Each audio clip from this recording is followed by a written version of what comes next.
Hello, everyone. Welcome.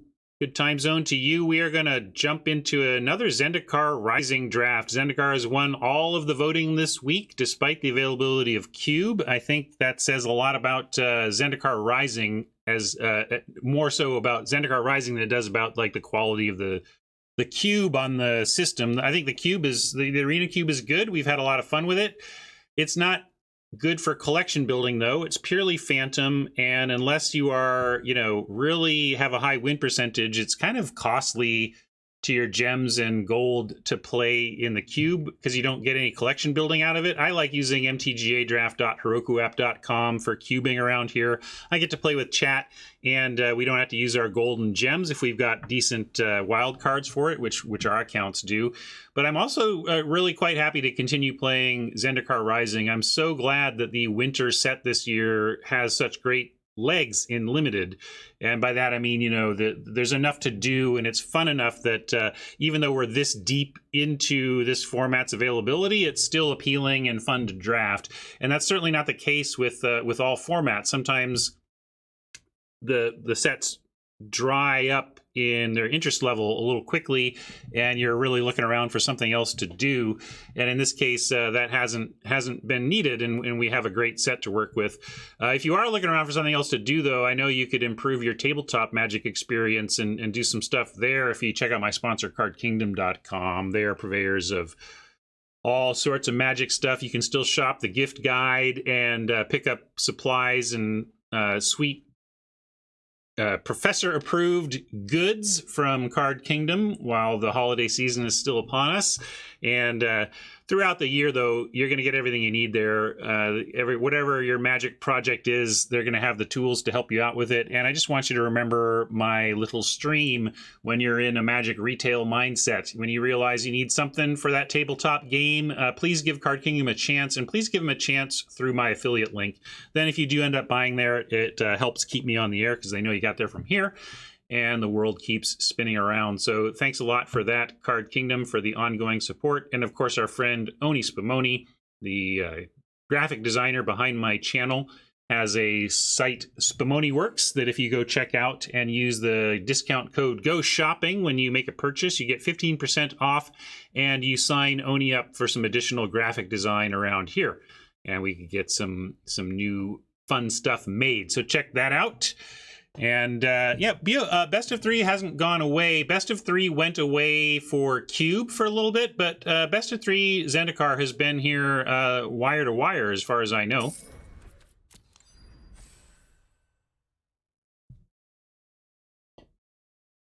Oh, somebody finally redeemed Weisenheimer. That's been there for a while. I'm surprised D didn't see that one. Hey, we got a quick draft here. No big delays necessary. I thought we might have to wait a while today. Wow, look at all these blue cards. I mean, I don't even know what they are yet, but look, there's 6 blue cards in this pack. And really, Relic Golem is a 7th. You'd argue there's 7 blue cards here. So what does that mean? Maybe we just take Pack Beast. But Royal Mage is good enough to just take despite that. I just feel like...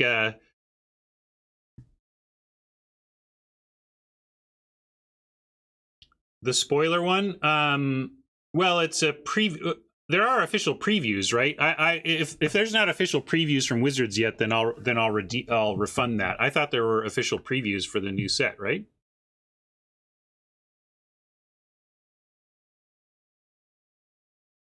Yeah, it's a weak pack, and it's filled with blue. Not that this counts as a blue card, and Anti-Cog barely counts, but these all count.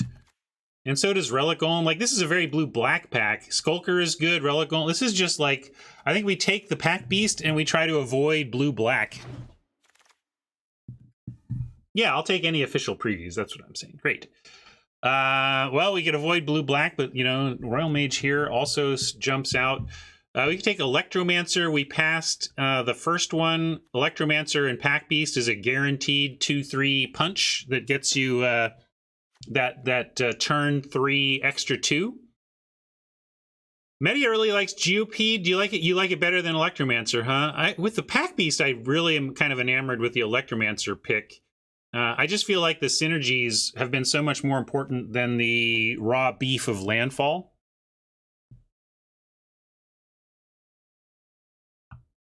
Yeah, we can take Blood Priest as well. It's true, if we end up in Clerics, the Blood Priest is going to be nice. Math likes the Stampede. Yeah, you can always take a Spland, and that's fine, and it certainly avoids the colors we were talking about. I think it's Electromancer Priest. I'll go with Media's Priest suggestion, or Fëanor's Priest suggestion there. Now we have Seagate Restoration, Lil Mage's Domination, which I just love, Vine Gecko, making me really want to just pivot back towards green-blue kicker, even though we passed a lot of... Yeah, look at this pack, though, right? Bugcatcher, great in red, Vine Gecko, great in kicker, and Domination, just great, right? I tried to avoid blue, but... Yeah, both of these here still being here is really interesting to me. Trouble is, if we take Gecko, I feel like that's effectively a green-blue card.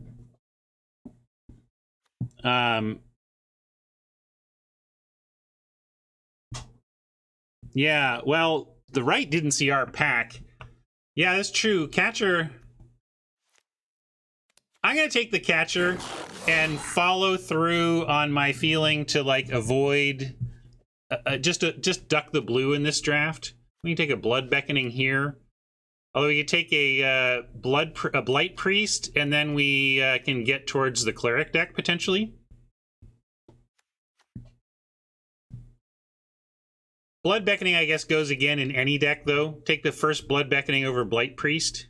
Yeah, Fëanor making the point that just kind of hit me is that Blood Beckoning goes in the most decks. Just feeling like passing so much blue in the first pack is going to put a lot of the table, is going to give a lot of the table a reason to be blue. I might be fancy playing that, to be honest. You know, it's worrying about the signals we're sending downstream. But, I mean, it's still a real thing. Now we see Binding and the Spland Cleric. It makes me want to grab the Binding or the Cleric and give ourselves a chance to be white-black Clerics. What do you think? Binding or Cleric? I want one of the white cards. I'm not sure which is the correct one. Fëanor says Binding isn't good. We've had this conversation. I agree that Binding isn't at its best here, but pacifism effects are still good. It is still good. It's just not premium. I agree with you that it's not premium. But we could take the Cleric in that if we end up in white, it's because we're going to want to be white-black Clerics. And so let's take the Spland Cleric. Bubble Snare is really challenging all of my efforts to not do the blue-green kicker thing, but I don't, yeah, we just take Fizzy Wizzy here, and we still have leanings into... This is only our first white card. This would just get us back into the black-red.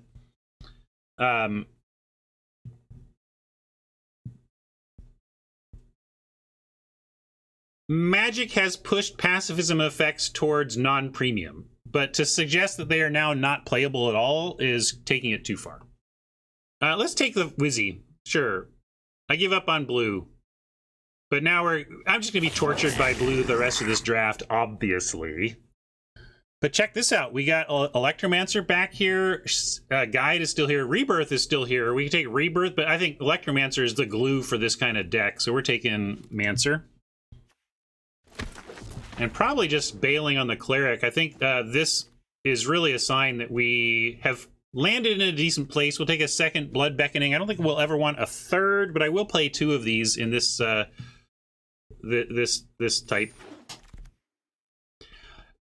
I hear you, Math, but I also don't know, like, at some point this is where we understand, like, that we still could be blue, but a lot of blue is taken out of this pack. We can certainly take the Veil over a Barrage or a Hunger and see.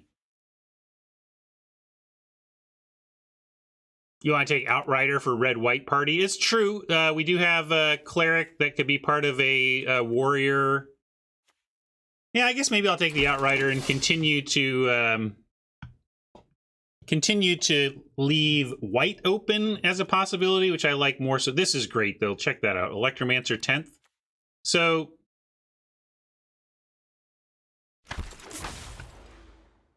Sneaking Guide, Adept for another Wizard. I think we just want the 3 Mancers, though, and we really lean into having triple Mancer after pack 1. Blight Priest, not the cleric we really want here, but also now, gosh, with Scorch Rider, I'll take a random warrior over the Rage. We can get combat tricks if we want them.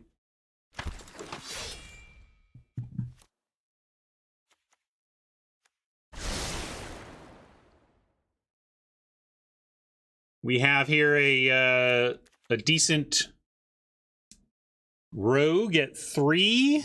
We also just have a construct. We could, this goes in any deck. We could try and wheel the Night Runner, maybe. I don't know. You like a construct? It's like it's generically good value, but it's not just crazy. Yeah, it's right. It's non-party. It's just kind of. It's a 4/4 for 4 for the most part.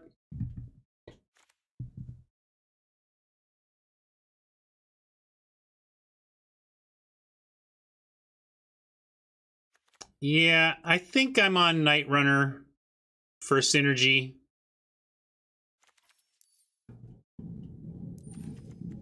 We may end up in a spot where we can literally Electromancer into a free Night Runner on 3. Interesting rare there. We got another opportunity for an Electromancer, but we're going to take Land Rogue. Great land, especially for this deck. Look, sometimes it's just a Zagras kind of weak. I no longer am worried about our past choices. Here's another Blood Beckoning. We probably just want a Skulker here, though.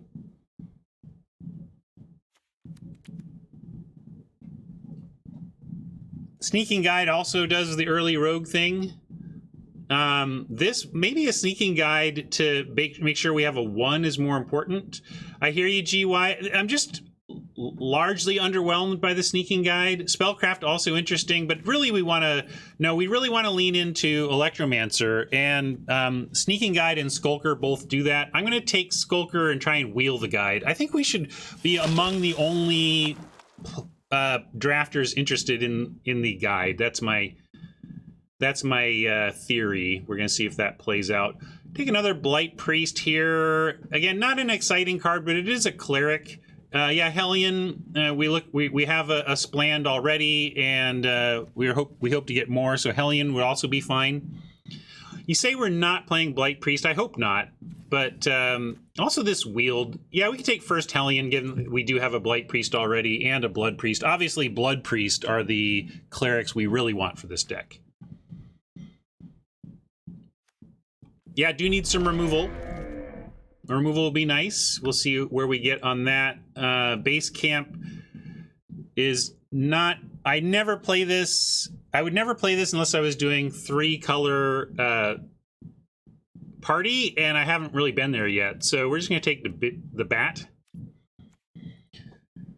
over Wildfire Constrictor.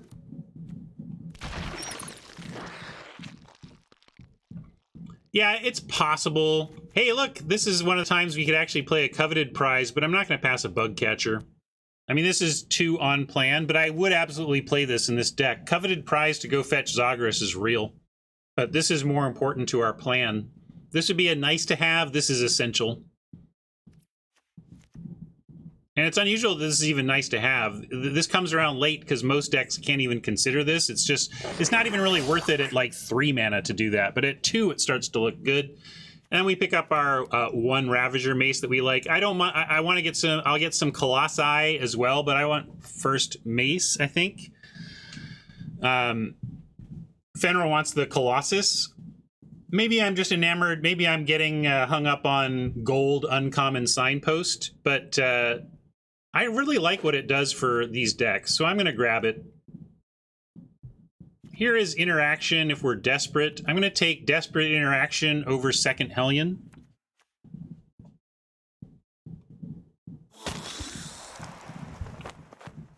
Electromancer wheeled again because the table just wants us to puke out value on turn 3. So we're going to try. We're going to try. Sizzling Barrage maybe is the interaction we want. Or it's not the interaction we want, but the interaction we have to take over Lagak. Although we don't really have anything going on in 4 either. I think that's fine, whatever. Hey, look, Spellcraft came back. There's some interaction. That's great. Barrage is a pretty depressing place to be, Niz, but it's about, do you have your jobs filled? If I do not have the job of interacting with my opponent's creatures filled, and I am a hyper aggro strategy, then I will grudgingly play a Sizzling Barrage, but I'm with you that it is not what we want to do. In fact, I'll cut it in hopes that it stays there.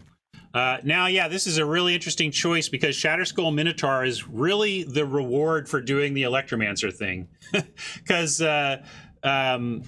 but yeah, we may wheel this if red stuff has gone around really late and this is a party and we don't have interaction yet.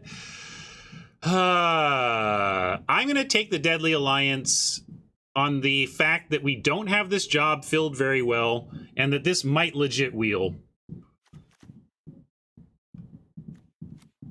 I don't expect it to. We'll really do a fist pump if it does. I don't expect that to wheel, and it's too bad because it really is the thing you're trying to, one of the things you're trying to curve out to with Electromancer. But I just feel like we need this job. And then this pack is terrible. I practically want to take a roost just to stick it to the man. The man being whoever ends up with the blue deck. Yeah, there's nothing to take here. If there was a rare, I would rare draft. Blade we're literally never playing. Constructor literally never playing. Sentinel literally never playing. So yeah, suck it, kicker deck. I'm never playing it. I won't play the trick. I'm not playing that. Taking Vanquish here fills the job again. Relic Axe could fit in the deck. Probably have enough warriors. This deck tends to end up with a lot of warriors, but we're going to take Vanquish. And also we already have Mace for our preferred equipment. Warrior Spland is fine here, although there's Ambusher Wizzy. Maybe we need a Wizard more than... Although Wizard does not feed the Electromancer. We almost want Ambusher, but I think we take Warrior Land and we just wheel the Ambusher.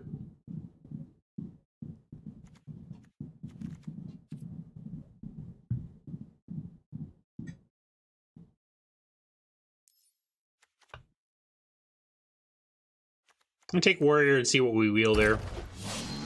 Interesting comment on Sam Black's take there. We can talk about that. Maybe we take an Amulet. What do we have? Amulet needs Wizards and Instants and Sorceries. We're looking at 5 Wizards, 3 Instants, 5. We're at 10 triggers for the Amulet right now. Nah, that's no good. So yeah, we can take a Kite Sail. We're not going to be an Amulet deck at pack 3 at this point. Gems is the real pick if you're not gem independent. Speaking of that, we take Forsaken Monument, and although this is an account where I really don't care about that at all, like not at all, so we should only take Monument if we intend to play it. Yeah, this pack has been bad, and the trouble with Beckoning is a great card, but not a third. I don't think we want 3 Beckonings, but I don't want another Kite Sail, so this is just all around miserable. In fact, I'm going to take the Monument out of principle.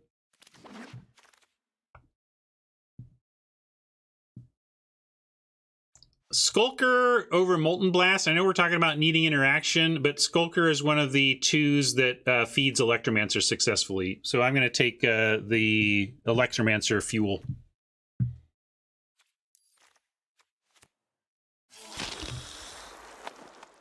Another Skulker on that front. We have the Axe, but again, I already have my Ravager's Mace, my 1 piece of equipment. Another Skulker is fine.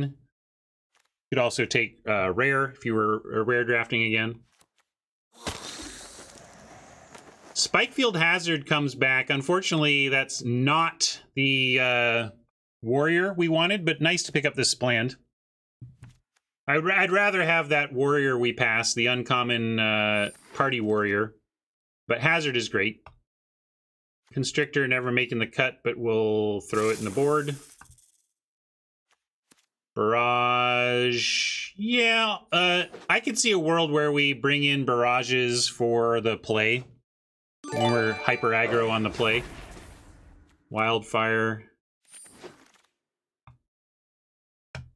I don't think it can be a big mistake, Media. I can hear you that you could show me the time traveling supercomputer math that it was a mistake, that it lowered our EV relative to taking the Minotaur, but I just can't call it a big mistake to trade one powerful creature for one premium removal spell, you know. So, yeah. I can acknowledge possible mistake, but I won't give you big.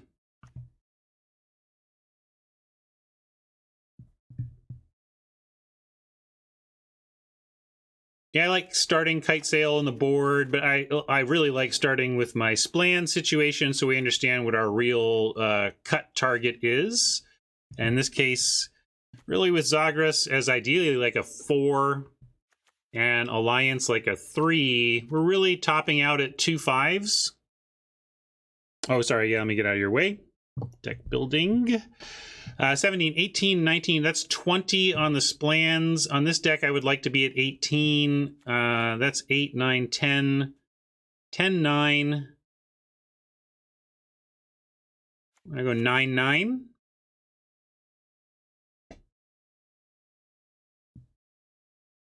You like this, Fenor, then? I mean, that's where I'm at, right? And then let's look at our overall numbers. 22 creatures, 7 non-creatures. So looking for 4 cuts.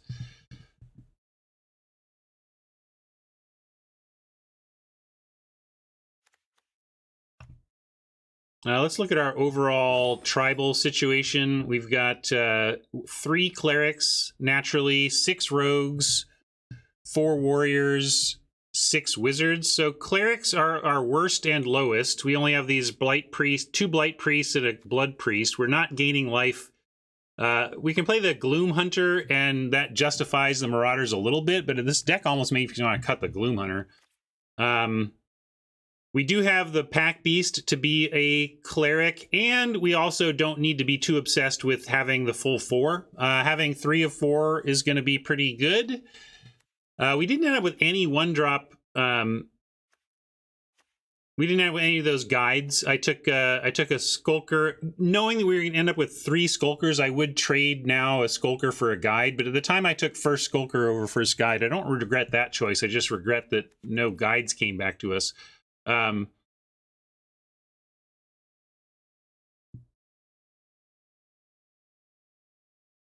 Yeah, 2 Beckonings is good with this creature count. What do we're gonna lower the creature count though.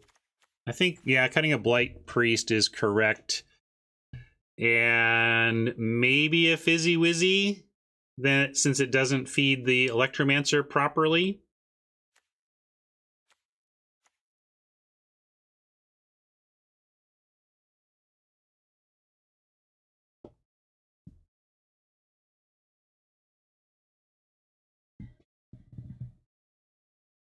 Yeah, Craig is trying to solve the question of what to take based on using bread philosophy, which is the bombs, removal, evasion as the kind of priorities.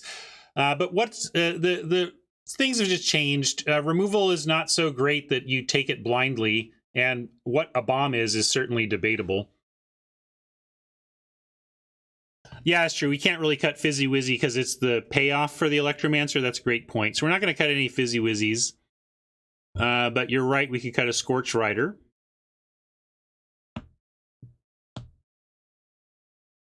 I think we need both Wizzies based on what we're talking about, Fenor, but I could be convinced that Gloom Hunter can go. Not the Blood Priest has got to stay. That's actually good.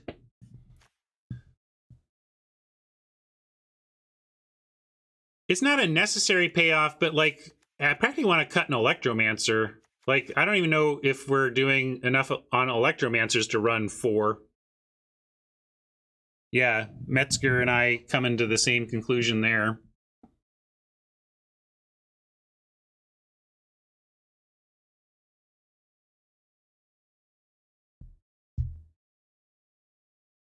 You want to let this one go too? You want to I don't know. I don't know what. If the Electromancers could get us 3 on 3, then I like 4 because you can chain them together.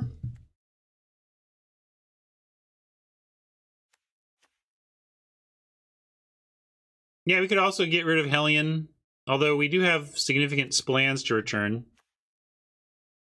Spider just wants to cut a land.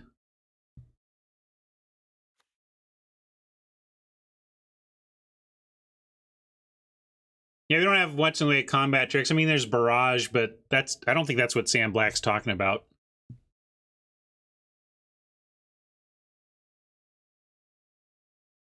All right, we'll try and stay consistent and keep all of this stuff, but then that makes me want to cut either a land. I think we're looking at Scorch Rider, Hellion, or just getting greedy and cutting a land. So final cut poll. Land, Hell, or Scorch?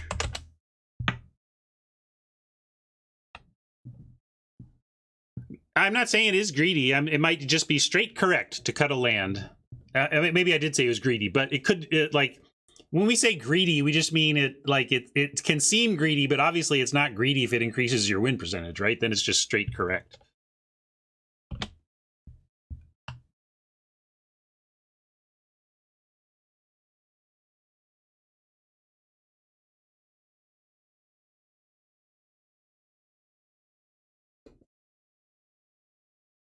Fenner wants a Fissure Wizard. It's weird to me, though, Fenner, that you're pressing hard to keep all 4 Electromancers, but also pressing hard to cut a Fissure Wizard.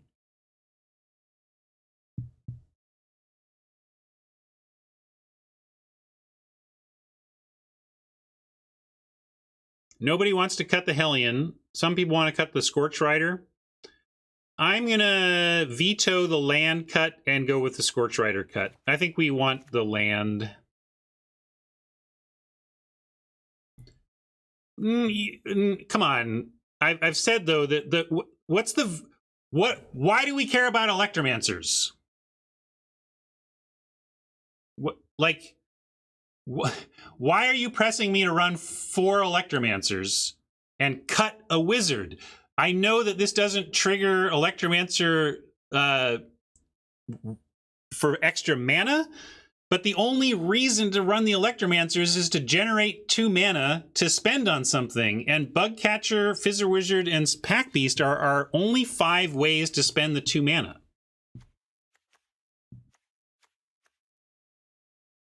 We have 8 other 2s. We have 5 2s that can be cast with the Electromancer mana. Like if you wanna like cut a Skulker, then, you know. But that's the point. Now, you don't need to be, but the whole point of the point of what we're trying to do here is to make the Electromancer sing on 3, right? Right. I'm not saying that the only job of the Ardent Electromancer is to be cast on turn 3 for value, but if you're not planning for that, what are you doing? If that's not plan A, what are you doing? I get it. It can do something on turn 7, and that's great. But plan A is to make it sing on turn 3, and if we're not doing that, what are we doing? That's where I'm at. So I'm going to go with this. Rant over. Anybody do any blinging? No blinging? We're on the side account anyway, so maybe I've turned the bling off. Let's go.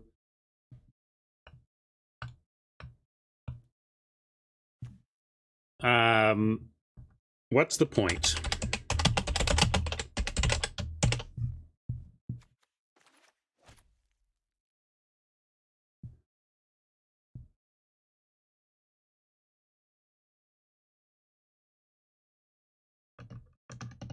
-1 Mancer for Kite Sail. No, I am going to stick with the overall, like, let's try and make our turn 3 plan as consistent as possible.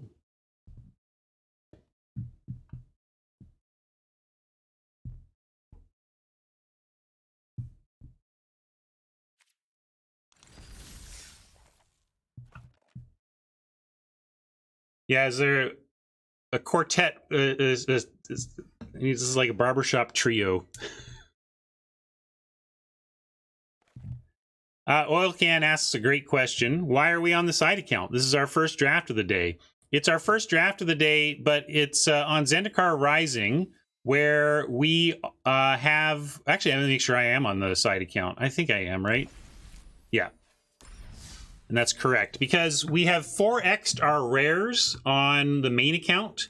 And so what I'm doing now with the main account, rather than plays, I try not to enter events. I try not to enter limited events on accounts where I already have, on the main account when I already have 4x of the rares, because the returns are diminishing as long as I care about collection building.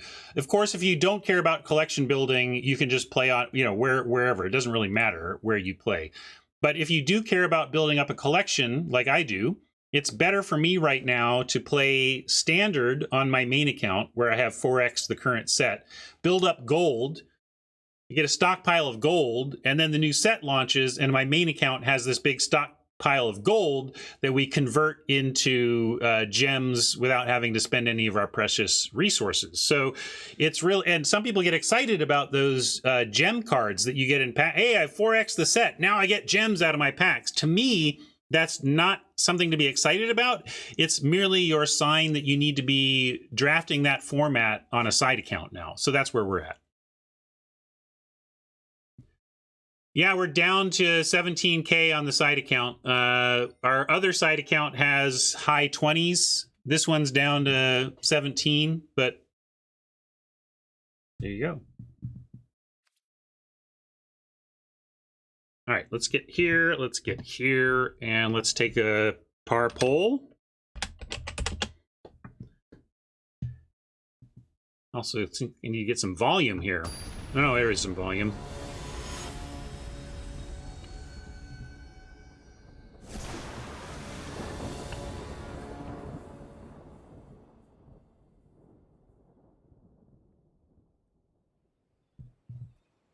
We certainly want to play with this deck, and that's a fine start, especially if we can get a third land. And this is why I want the wizard. Like, right away we see having this wizard here gives us something to do with our Blood Priest into Electromancer play. Just need a land. One land, deck. And I was just going to say, a Spland is a little less useful, but I'll still take it. You're trying to trick me. You're trying to make me regret it, deck, but I don't. I'll take that hazard. Although a basic off the top would be primo. Never mind. Doesn't matter now. We're going to play... Well, let's see. We play Wizard and pitch... one of the Electromancers? You want to ditch the mace? I don't know. This seems like it'll be good.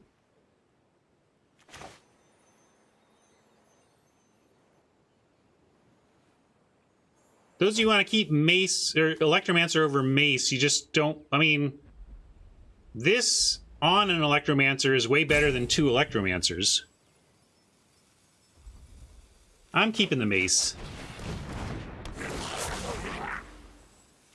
Maybe not. Maybe I'm wrong, Fenner. That's what I posit that. I'm going to go with that. Also, this deck has a ton of creatures. Like, we're a 20-ish creature deck or whatever, so there's no shortage of them.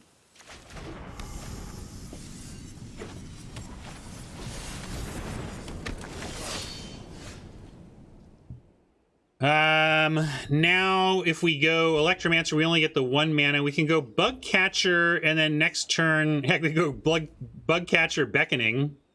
And then we draw a Yeah, Dynamo is just like down on Mace in general. I don't know. We could play it now and get in.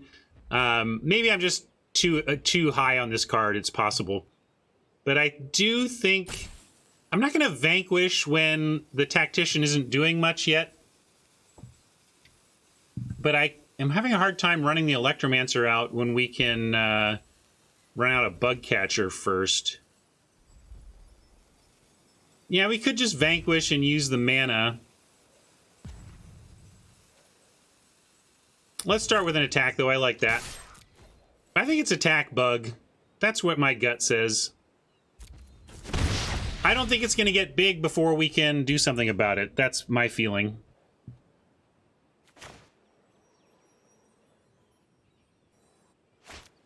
And I'm not going to Beckoning, so I'm going to hold up red. It's a little more threatening. Yeah, that's the thing. If we go Bug Catcher and draw a basic land, we unlock a lot of possibility.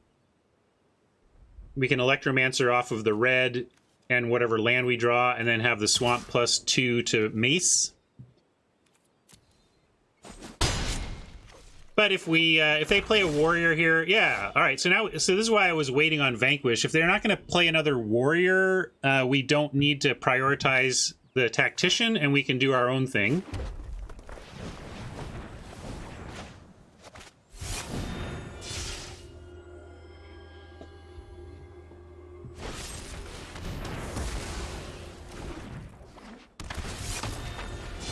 So they prevented us from being able to do our plan, but they had to use a Vanquish on... Well, Bug Catcher's a fine target, but this is still fine.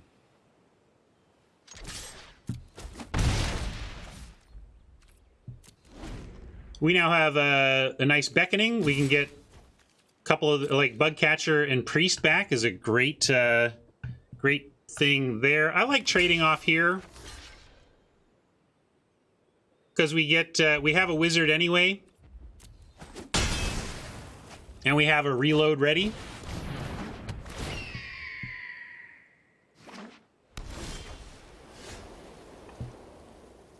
And I think we send Wizard. I think they're very unlikely to block. I wouldn't block a Wizard with my 2/2 flyer. Interesting. They are. I mean, we could Vanquish here. But I'm going to say, okay.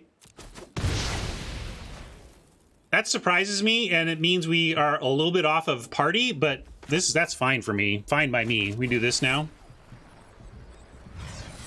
And probably want Bug Catcher Priest. It's got to be like Bug Catcher. Then it's like Electromancer or Priest.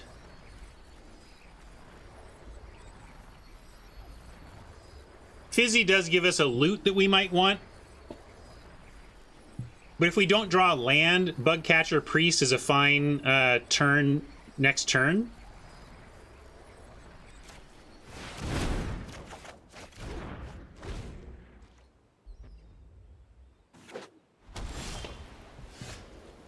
And in this case, we'll go Bug Catcher Priest, Warrior as land, and then next turn we can Hellion back the Warrior land.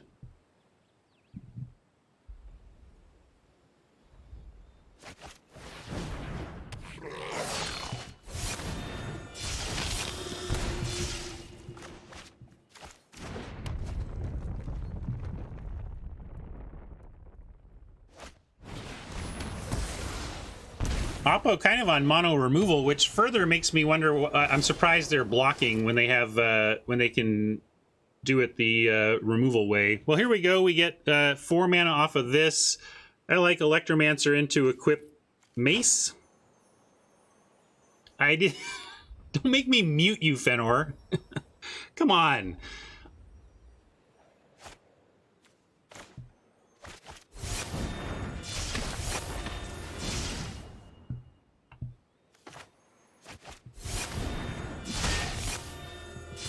We'll throw this on the weaker creature that can attack right now.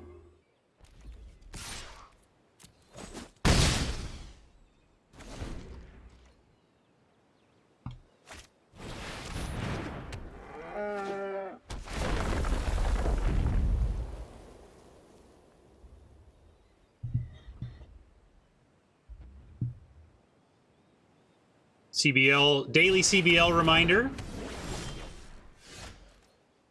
I have given it focus, and therefore it should probably start working now. Thank you. Let's see. If we go Hellion, Return a Land, we can't double spell next turn. I kind of like Night Runner, or just equip go.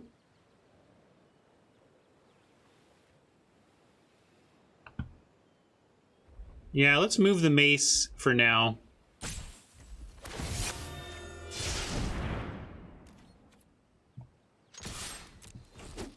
Then, as observed, Hellion is lethal on this too.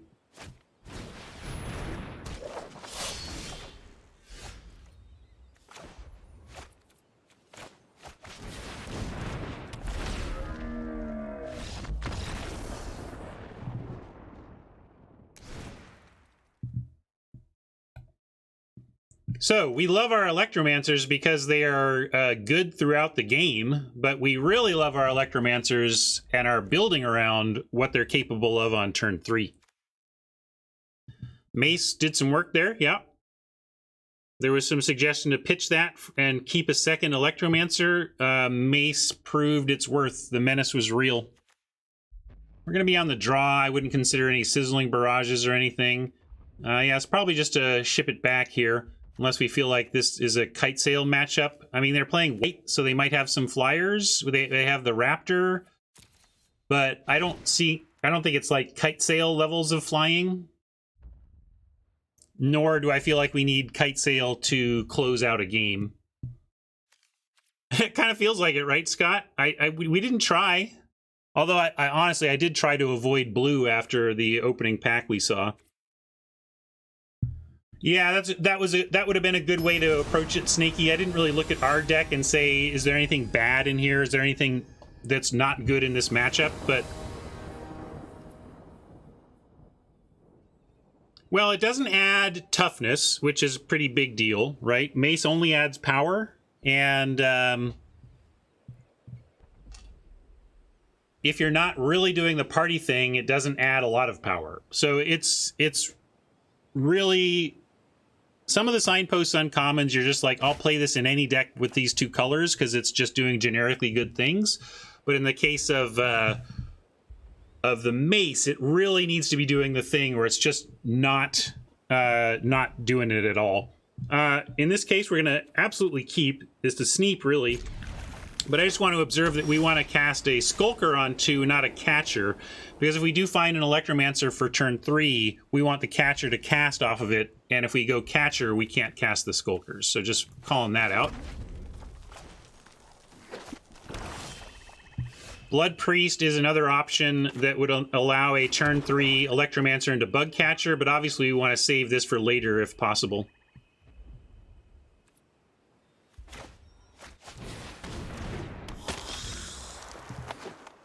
Come on, Electromancer. No such luck. 4 of them, but none off the top there. We could hold up Vanquish and probably have a target, but I think just expanding the world with a Bug Catcher is going to be correct here. I don't know. We could wait. Like, there is a real argument because we'll almost certainly get something to Vanquish. And then we have a land, and we go Bug Catcher, Blight Priest, like that, or Blood Priest. That's pretty good. So, and if they play nothing vanquishable, that's probably good for us too. I'm gonna risk it, and then we get vanquished. Interesting.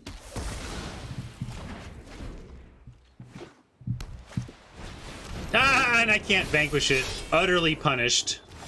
Those of you who wanted a different line were rewarded. I think there are very few cards in this color pair that are coming out as a 4 power on 4. I almost said something like stop to consider what they might have at 4 power. But I think that was an unlikely punishment right there. And we're still not that bad off. Let's go Bug Catcher Skulker here.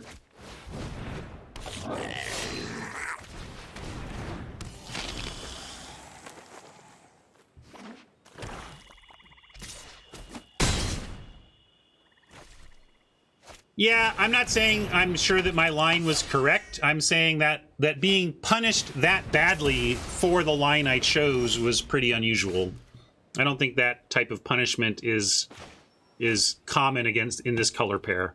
I mean, seriously, go find me in black and white the number of 4-mana creatures that produce 4 power. It's so small. It is so small.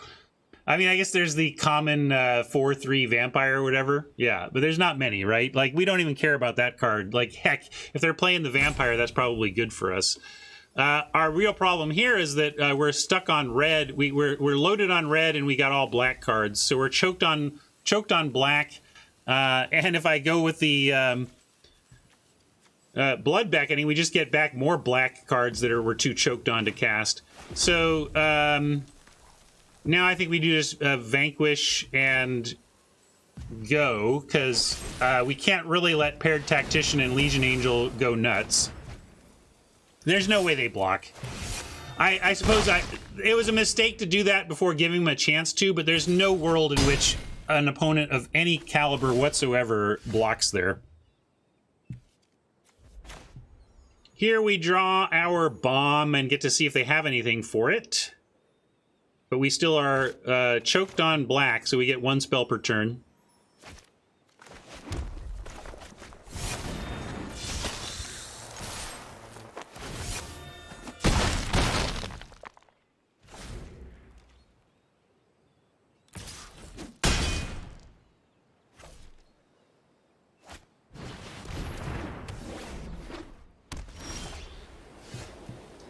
Binding. All right, I like Hellion here. Return, return a land. Although, yeah, Hellion's fine. Gives us some damage in the race and a reasonable attack here. Do we have time? Blood Priest is going to get us some life back. Binding, proving non-premium, but proving totally worth playing. Can we? I mean, come on. Like, Binding is freaking stopping our 4/4 flyer from attacking. So, yeah, let's see. We can. Sorry, you're right. We can go this.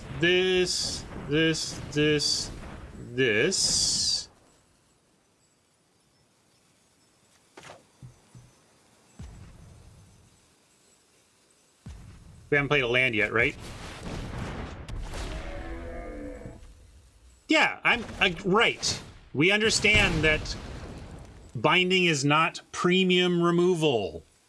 Nobody here is arguing Binding is premium removal. I'm arguing that it is not bad, because there are people arguing that Binding is legit, straight up bad. And I am not on legit, straight up bad.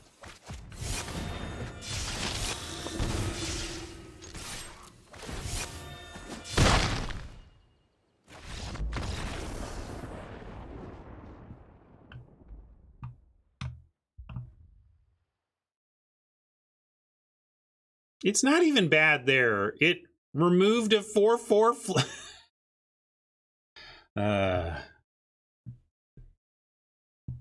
it was not enough there. It was insufficient, but it actually didn't change anything. Like, how does that game play out any differently if if our 4/4 there were Deadly Allianced?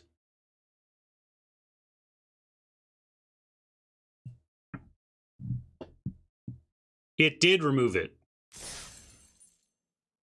I know what we're talking about. We're getting into semantics here, but that's my point.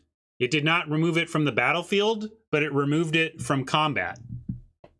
It was removed enough to matter.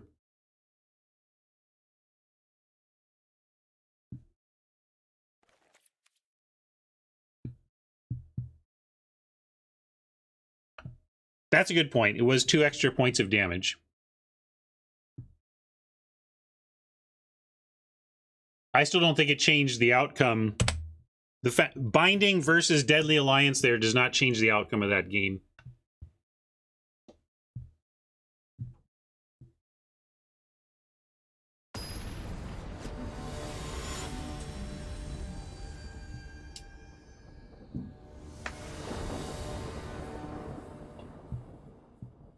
But it wasn't the difference maker. That's just not true that it was the difference maker. Come on. Ugh. You guys are tilting me now. You're doing it on purpose. I think we keep this and use the Fissure Wizard on 2 to seek some black.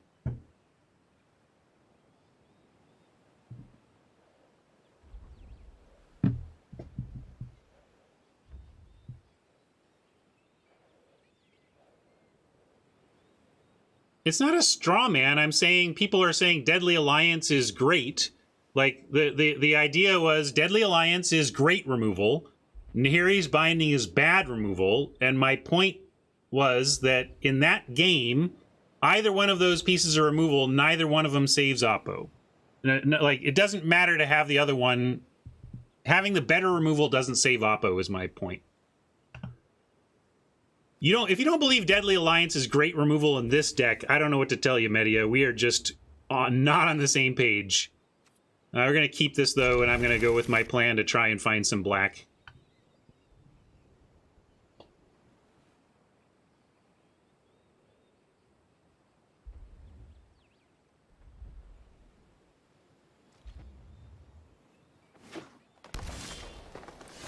Hazard going to be a better option to play than Warrior, so we're going to go Warrior land on the first land.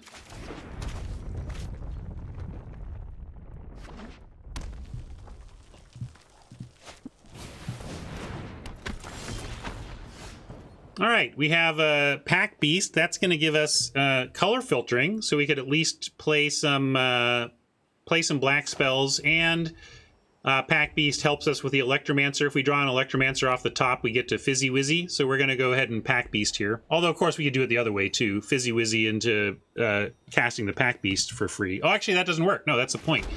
This is a wizard. This is not. Or it is a wizard, but it's also other things. I'm going to start CBL. I'm going to relaunch CBL. Maybe that'll help. It seems to be a little persnickety these days.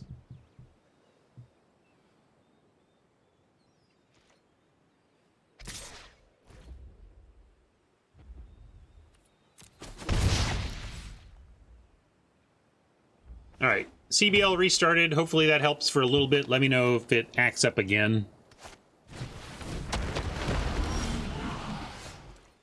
Boy, a lot of stuff I want to kill over there on Oppo's side, but we really don't have the tools right now.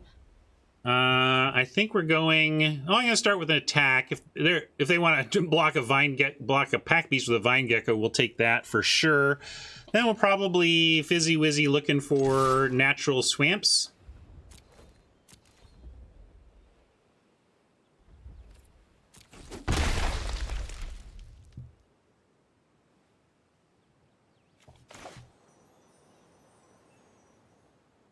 Yeah. This means Electromancer draw is not as good because we lose an easy, obvious play. But I think we just are going to go ahead and ship a mountain. Scott wants to send a Skulker. We just have so many mountains that we don't need. I'm going to be greedy and keep... Or you're maybe talking about casting the Skulker. With Zagras here, makes me want to play Hazard as land. Because if we rip a swamp... Well, I guess if we rip a swamp, we can cast it anyway.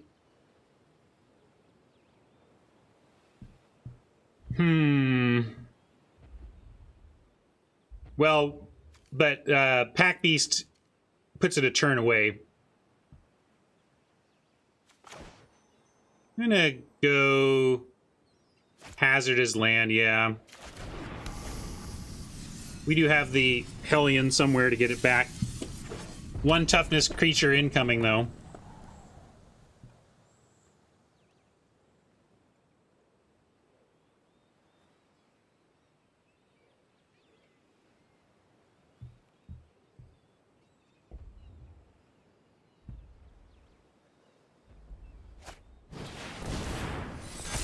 Gnarly.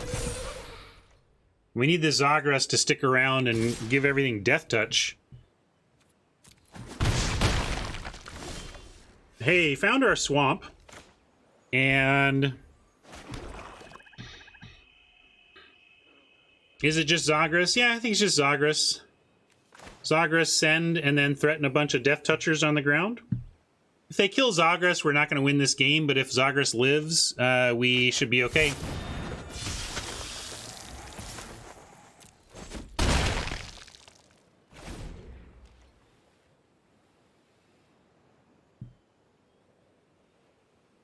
Blood Priest is going to get us the maximum here. We've got Warrior, Wizard, Rogue, Cleric incoming.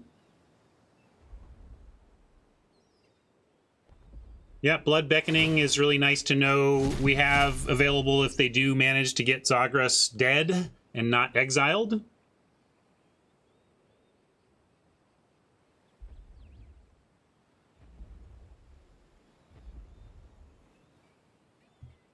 Rabid Bite. So looks like it's going to be necessary. Zagras going down here, but Zagras will be back. Question is, do we have time or do we need to block here? And I think we have to count on our Blood Priest getting us back in this a little bit. And really a swamp off the top would be perfect. We could get Zagras back right away if we want. But we can't really block here. Yeah, the trample makes blocking really tough anyway. I mean, we kill something, but yeah, we even have with the Pack Beast, we can go Skulker Priest, and Electromancer is interesting as well. So let's see, how can we make all this happen? We go, make sure I figure it all out before. So we're gonna have 5 land, and we spend 2 of it on Skulker. Then we cast Electromancer with the other 3. We make a bunch of red, and then we filter it to cast the Priest. Okay.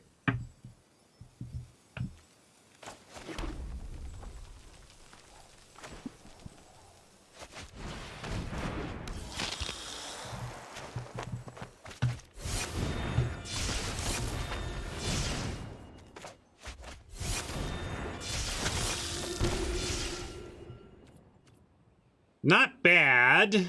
Still on a low life total here, but also I think we can send and make them really think about whether they can attack back the other way.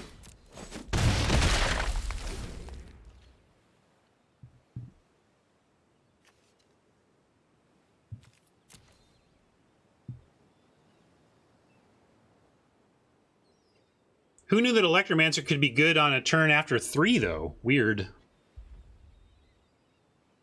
Trolling myself now because I apparently have nothing else to do.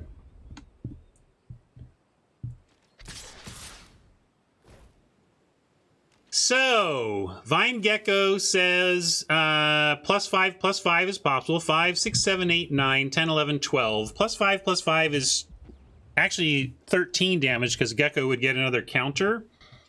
So we should go ahead and try and absorb some damage, but 13 seems like the maximum. So putting 2 in front of, say, the Vine Gecko, which I think is scarier than the Colony long term, prevents us from dying this turn to that 1 spell.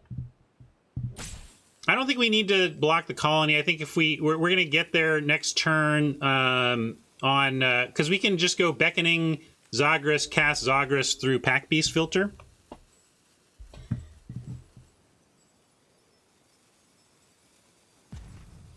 Yeah, that's true, but I don't think we're gonna. I don't think Priest is gonna be how we win this one. I think it's gonna be Zagras, but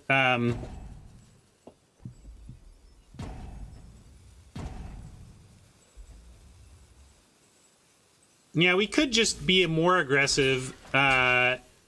We're only giving up 1 wizard there. We can do it like this.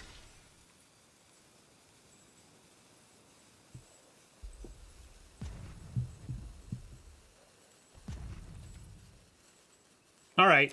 I need to decide. Well, that's the idea. We're playing around some stuff there.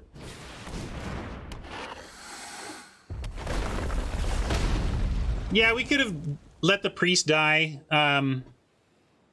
Yeah, but we can already get Zagras back. That's what I was not super worried about. Get another Skulker.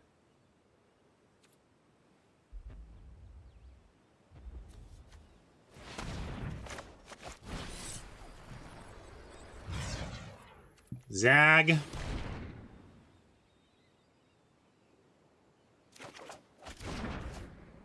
Cast.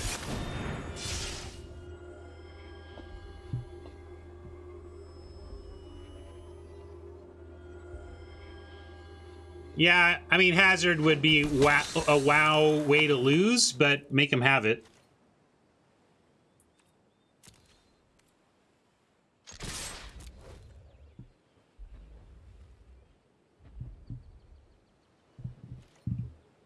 Yeah, we wouldn't even lose. It would be a wow way to not win.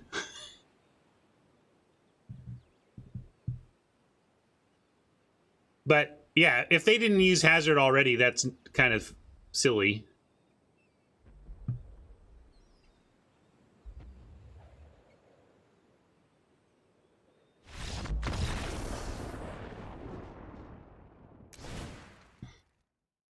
All right, we managed to make it through quite the start from Kicker deck with the early Vine Gecko, early Channeler.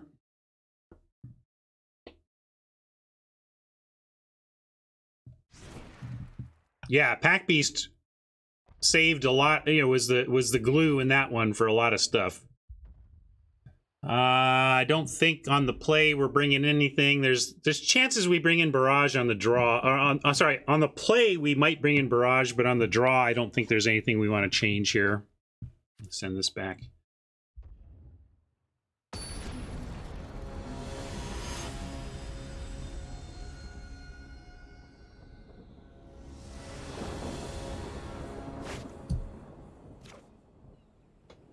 All right, we're going to keep this and hope we find one of our 2s to set up the Electromancer. But if not, this is still a fine place to head. But surely our ideal draw in the next couple draws here is a 2-drop. Although I guess it doesn't matter. Like, we need a 2-drop into a 2-drop, or getting extra juice doesn't matter that much. Really, we're probably going for Night Runner on 3 more than anything. Oppo on the Mole.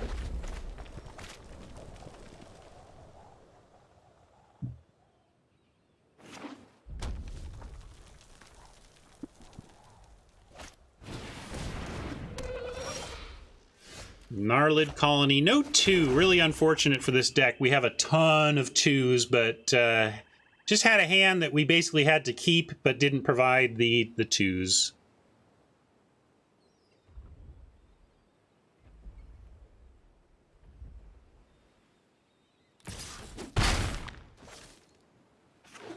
Yeah, I think you're right. We go Rogue on... we can even go... Well, which Rogue? I guess we got to go with... now I kind of want to Vanquish. Trouble is, if we go with a creature-based play here, and they remove our creature, they get a free... Well, I guess if they remove our creature, the Night Runner is very unlikely to give them an active play. So... I'm a little nervous about that. I'm talking myself out of it, Scott, because if they do something to punish the Rogue play, the Night Runner is not going to generate value for them unless they specifically find a land. And I think that's acceptable. We could even play this Rogue, this Night Runner. Trouble is, yeah. I think we play our own Night Runner and call them, you know, see if they can do anything about it. Although, trouble is, again, yeah, then we get 2 out of that, and it can... I'm doing it. I'm going to do it with my... I'm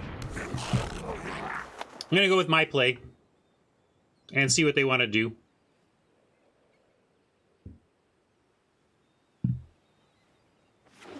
And with 2 Blood Beckonings, I'm willing to put my Night Runner in front of theirs and trade for removal right now.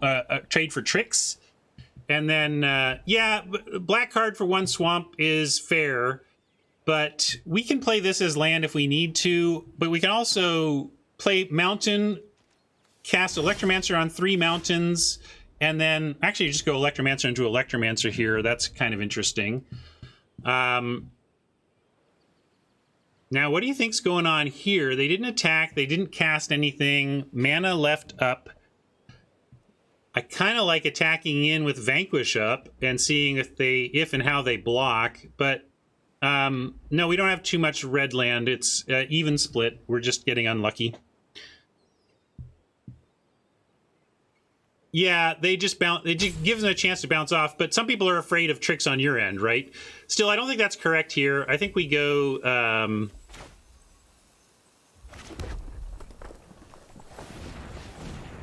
I like Electromancer into Blackbloom Rogue.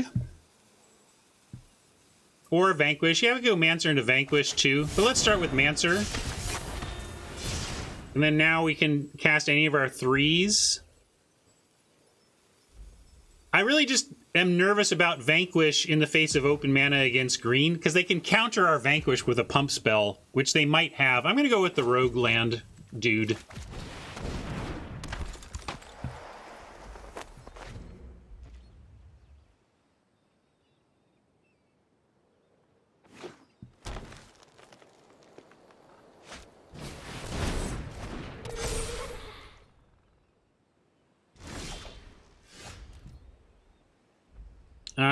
We can go we do Electromancer now. We're going to get another 2, which we can then use on Catcher or Vanquish again.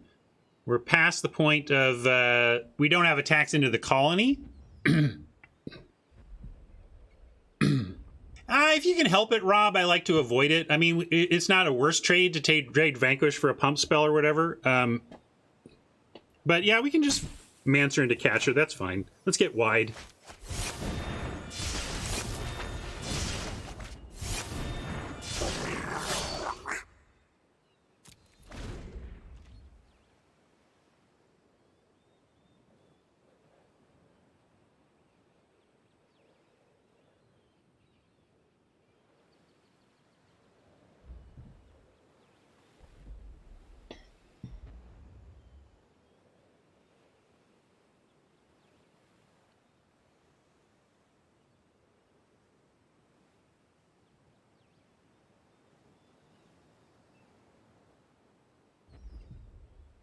Let's see. We got 1 Deadly Alliance, right? Or did we not end up with 1? Oh, we have 1 Deadly Alliance. I'm just thinking of outs to the Gnarlid colony. Spellcraft. Synchronized Spellcraft. Spikefield Hazard plus a block. What'd they find? Visionary. Nice.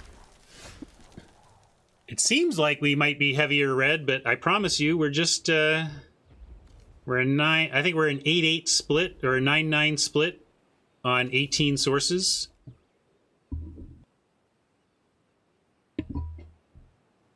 Yeah. Well, Vanquish versus versus Combat Tricks is a really interesting comparison because Vanquish is so vulnerable to open mana, whereas a lot of other removal isn't.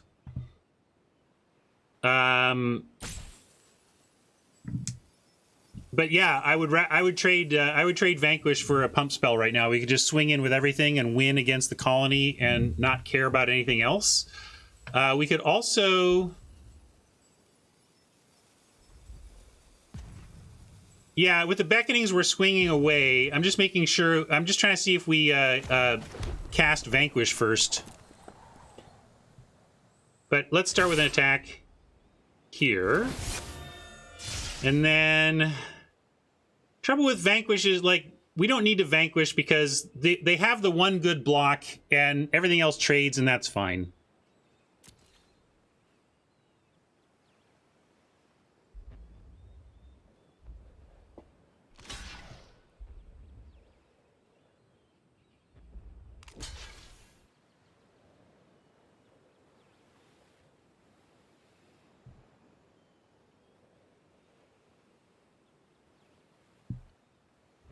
Yeah, it's why Vanquish, like the Nahiri's Binding or whatever, is maybe a spell that is down on historically where it might have been. There's just a lot of ways to mess with a Vanquish. There's a lot of ways to mess with a Binding. So this is just medium removal because of all the ways to mess with it.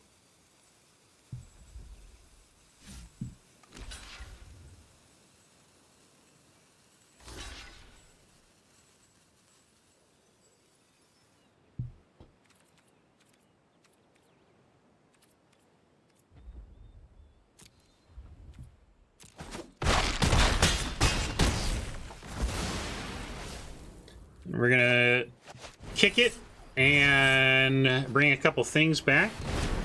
Can I kick it? Yes, you can. Can I kick it? Yes, you can. Well, I'm going. Go on.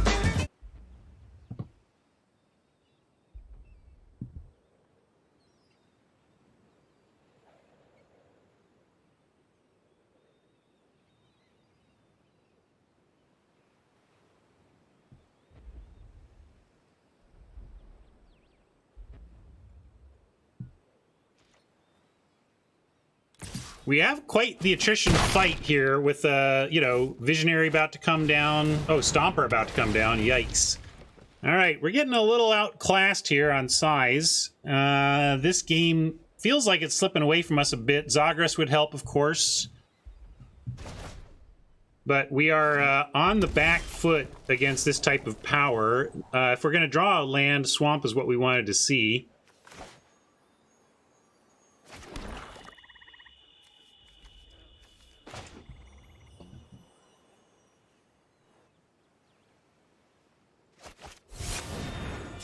Probably Electromancer into Vanquish something here.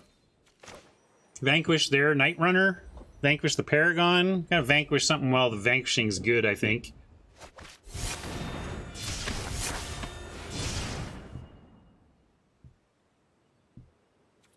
I guess we vanquish the Night Runner over the Paragon.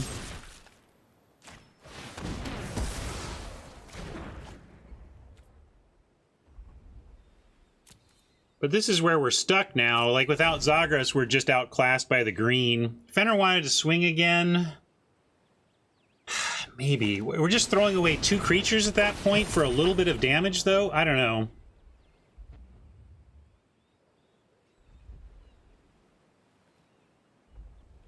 Certainly we'll do some double blocking, if given the opportunity. Maybe some everything blocking.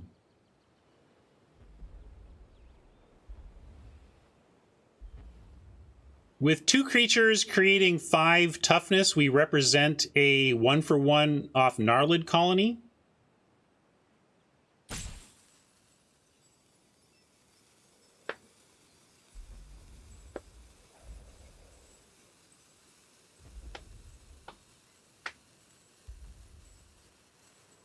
Well, we weren't embarrassed by Sizzling Barrage last time. We just did what we had to, and it was good against us in the spot. 3, yeah, so in this case I think we try to offer a 2-for-1 and do it with 3 blocks. So yeah, Sizzling Barrage still produces a trade, but if they don't have anything, it's still just a 2-for-1. So we go Rogue, Mancer, and now Sizzling Barrage or Pinpoint Removal, taking out any one of these, still produces the 2-for-1 we're looking for here. Holding back and swinging all. You mean not blocking here, Fenrir? You want to just assess what taking this looks like?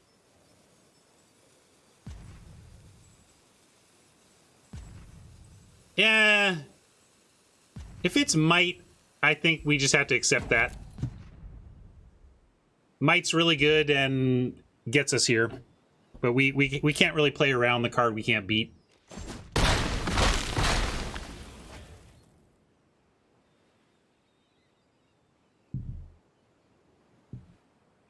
Yeah, that's true. Might covered that with the extra +3. We covered Might as well. Good point. I mean, I knew that true, and that's why I made the play I did, of course.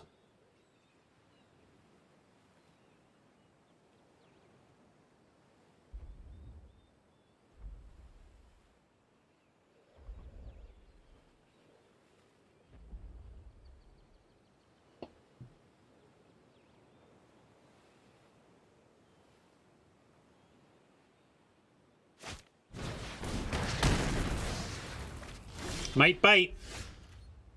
Well, interesting.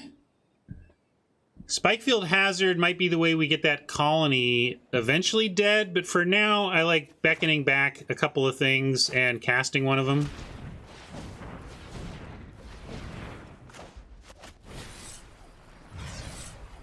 And probably want Bug Catcher and Rogue. Electromancer is a fine card, but eventually this Rogue's going to be a 5/3, bigger than the Electromancer anyway, and we're not really powering anything out anymore, so... This is a natural 3 power, but we can cast the Bug Catcher this turn. Thank you for that sub. Appreciate that ipso facto.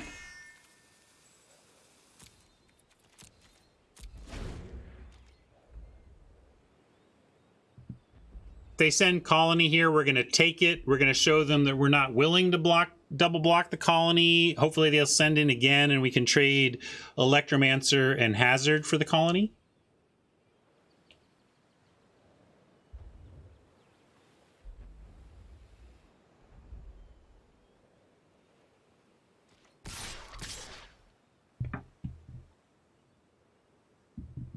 So they're offering up these. That makes some sense. That's fine. I think we take this and then we send the Electromancer next turn. Send Electromancer Bug Catcher. They block the Electromancer and we pick off the colony. And then we can drop the Rogue to start trading with these. The only other thing to question is whether we want to put our own Night Runner in. I'm going to say no blocks, though. That's true. If they follow with the body, we don't have that plan still. But I'm not blocking with the Electromancer because it's the way in which we could trade with the colony. So then the question is whether we're giving up Night Runner value to make a trade. It is probably worth it. Yeah, let's do that. Let's do that.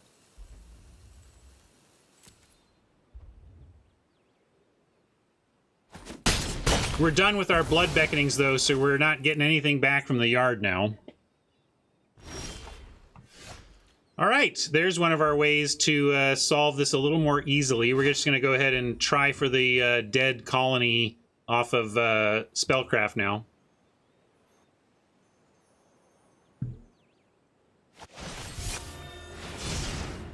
Oh no, it's a pause.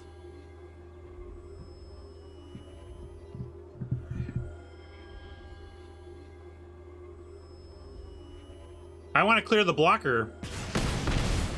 I want to attack.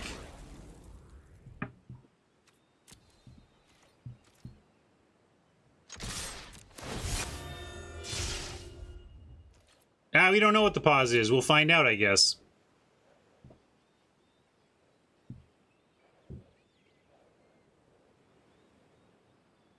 Yeah, understandable, War Furnace. We were in control the board mode there for a long time. Figuring out when to shift the gears and pedal to the metal is a big deal. There you go. That was what it was about.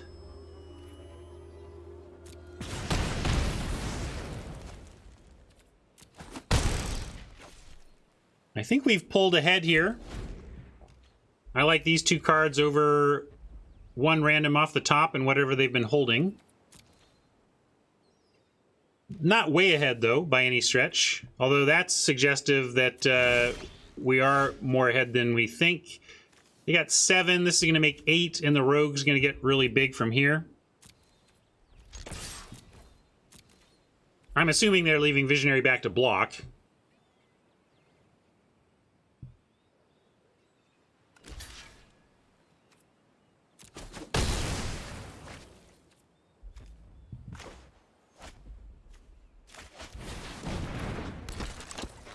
Gonna leave a mountain in hand because we have Fizzy Wizzies to look for something better.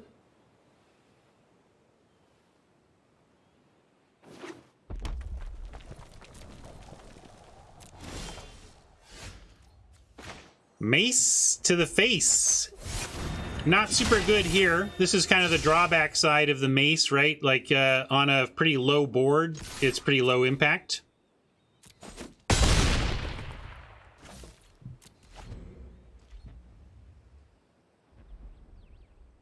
You're not running this, I don't think, in this deck. I mean, some people are just not run this, but I think you run it. It's just that it does have a floor that's not great.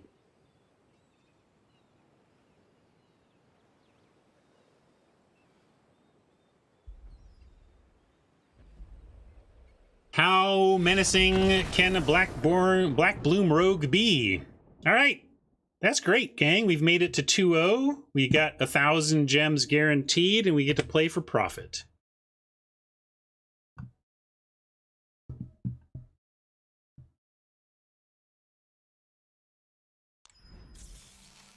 Thanks, Scotty. That was good.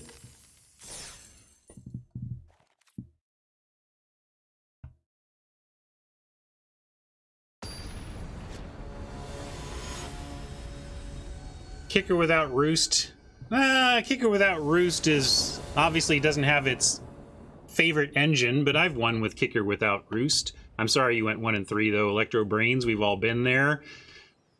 We should like part of the farewell to this format should be like playing our favorite 1-3 decks. Like, what's the best 0 or 1 win deck that you've drafted in the format? I have some insane 1-win decks. Oh my god.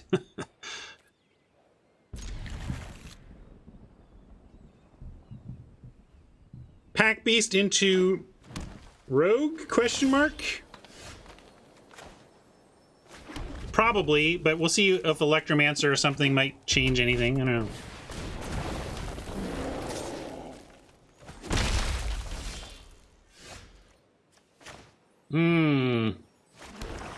Given that we are facing red-green aggro, I'm actually thinking we might want to start Bug Catcher here. It's going to attack for 3 next turn, and with the second Bug Catcher, even if we were to get an Electromancer, we would have a second Bug Catcher to cast. So now Bug Catcher is definitely the play.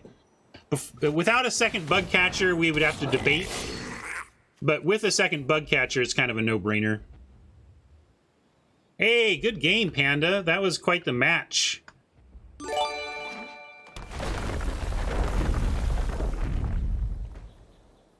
We were trying to figure out how to stabilize there in that second game and found the way. Found the way. All right, we got this pesky Night Runner now. What are we going to do about that? Can't do much but cast the Rogue and attack and be prepared to block the Night Runner.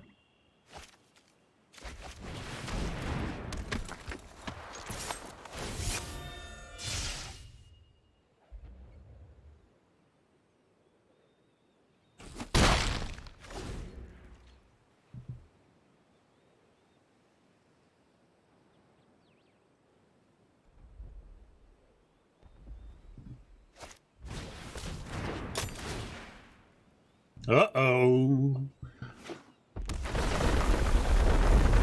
Big landfalls, big landfalls. Do we trade Rogue for them getting a free card? I'm gonna say no. We just have to race now. I mean, it's not looking likely for us here. And this is literally my least favorite deck to lose to, because it's so explosive when it works, but it is so bad due to its inconsistency. I think this archetype is straight bad because of its inconsistency. As an average take. The thing is, when it works, there is no more explosive starting deck in the format. It is the most damage per second deck you can get when it works. All right, let's see. Now we go 2 spell and just hope.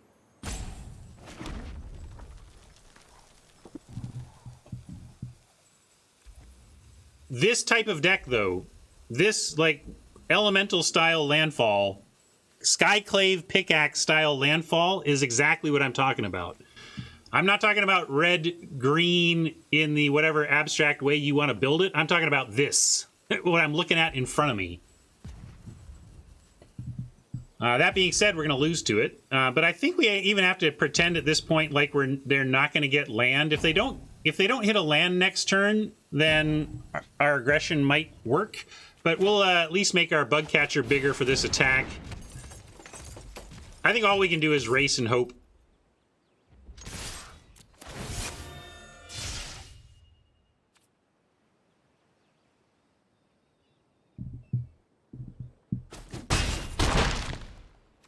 The no block suggests they already have a land. Like, if they don't have land, maybe they would consider blocking there. But I bet they already have the land, and this is going to be trouble. I won't be salty. I just, you know, it's like I said, it's just hard. It's hard to lose to strategies you don't respect overall, even when those strategies can be extremely good with the right curve out. Yeah, this is a place where more creatures could be good, and the mace might not be good enough.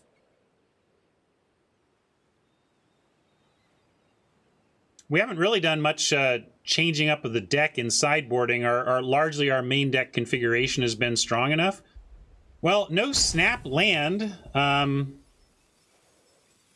maybe they're just working out their whole turn before. Yeah, as you say, like, maybe they're being better about their Magic play than I am and actually thinking through their whole turn before doing anything.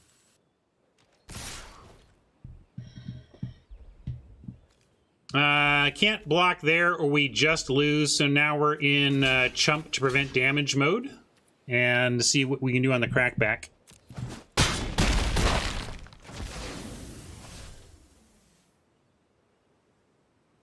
I don't know if we can do 11,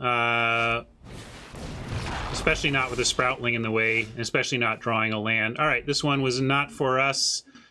I guess we're not. Are we dead? We're not. If they don't have a land, we're not utterly dead,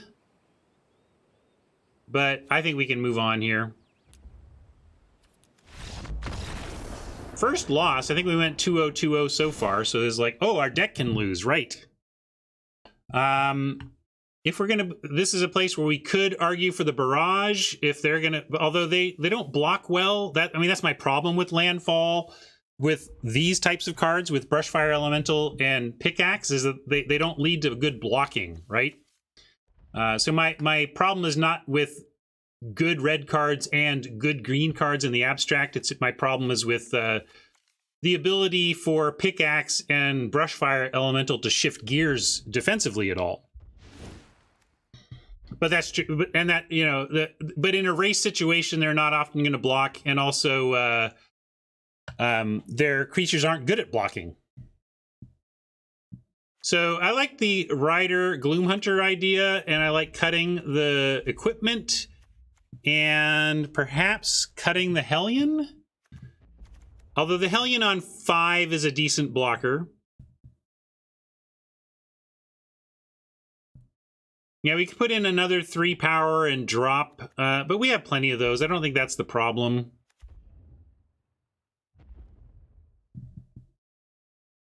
But yeah, 2 powers don't block Brushfire. That's true enough. Although on the play, I'm with you on the draw, cutting the Night Runner. On the play, we might want the Night Runner. But I hear you that it's weak and we need to cut something, so I guess it could go.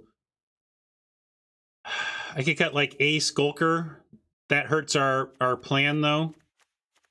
Yeah, I like it on the play. That's the thing, right? I think I'm going to give up a Skulker over a Wizzy. Well, Skulker blocks well, but it doesn't block the Elemental at all. Well, if you want Skulker, what am I cut? I don't want to cut this, though. I'm going to go with my gut. I know it's not perfect, but time was running out. I think you all are right. Skulker is not ideal there, but I needed to do something. Time was running out.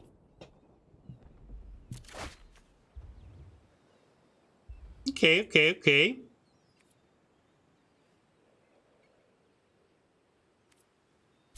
We're going to keep that. See what we draw on 2 before making any decisions, but hopefully we get a Zagras early.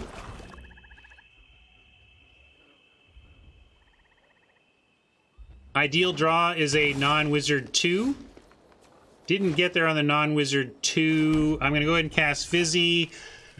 What are we doing? I think I pitch Rider here. Do you like pitch Rider? Well, I want to get land. Like, we don't have a 4th land yet, which has me worried.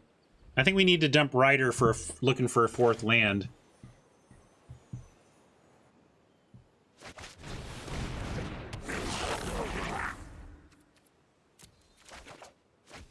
All right, found our land at least.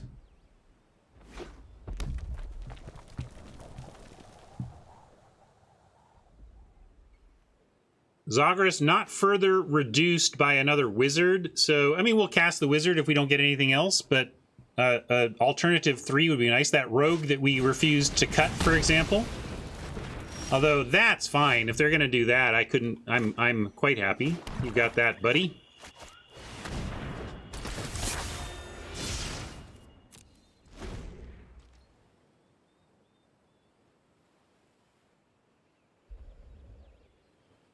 Yeah, Silencer is pretty bad. They could have made it maybe a 5-mana 2/2 even or something. That would have been reasonable. This doesn't have first strike, right? So really unfortunate that really clunky draw for us, honestly. Clunky. But with Zagras, we're going to go ahead and attack and race here. We don't really have a... I guess we could block, because even on a block, we're going to be able to trade for a Geopede. But if they remove the Electromancer, it's such a bad spot for us to take 5 with having done nothing. I'm going to go for race mode here. I know, right? Can I have my rider back? Absolutely. Yeah, blocking's not even that great. It still lets in 3 damage, so... I think this land count is correct because of the both the Fissure Wizard. We have 2 Fissure Wizards and 2 Blood Beckonings that allow us, and 3 Splans that allow us to manage a little bit of Flood. So we're at 18, and I like 18. I would not want to go to 17. Boy. Right, where were you last turn? Fenrir wants Zagras swing away. That puts us... Yeah, that's still a good spot in a race with these 2 cards back. They don't have discard, so that's good. Let's race.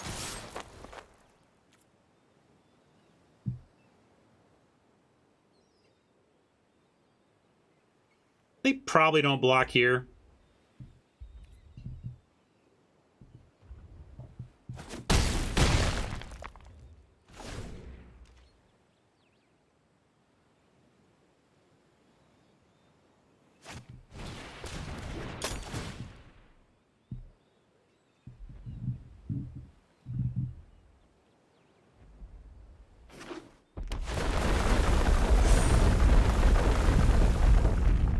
We're not dead, though. This is fine. This is fine for now. Oh, don't do it. Okay, are we dead? Boy, we were just dead.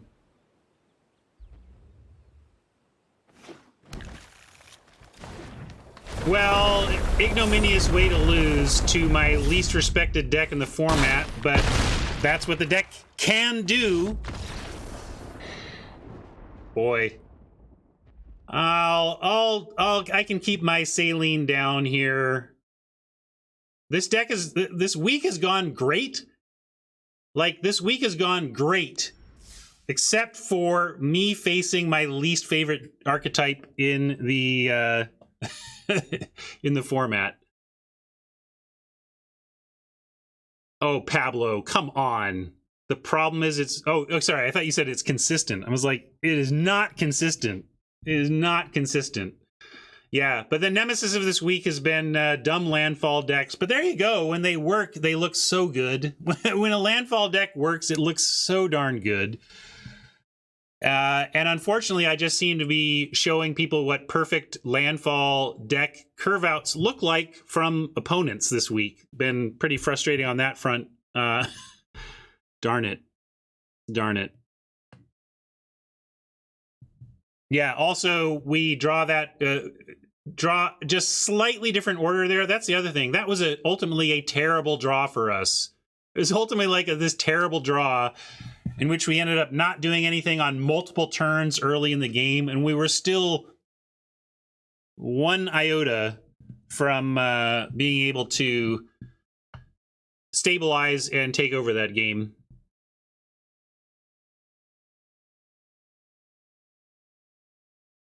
Let's claim the prize. Little sad. Smelled a 3-0 there, especially going into round 3 on 2-0-4-0, right? We hadn't lost till we lost 2 in a row to the worst archetype in the format. I'm going to get more and more exaggerating. The worst archetype in the history of Magic Limited. We just lost to the single worst deck I've ever seen in my life in any format. Can you believe it? I can. It's magic. Anyway, thanks for hanging out, YouTube. I hope you had fun. I did. See ya.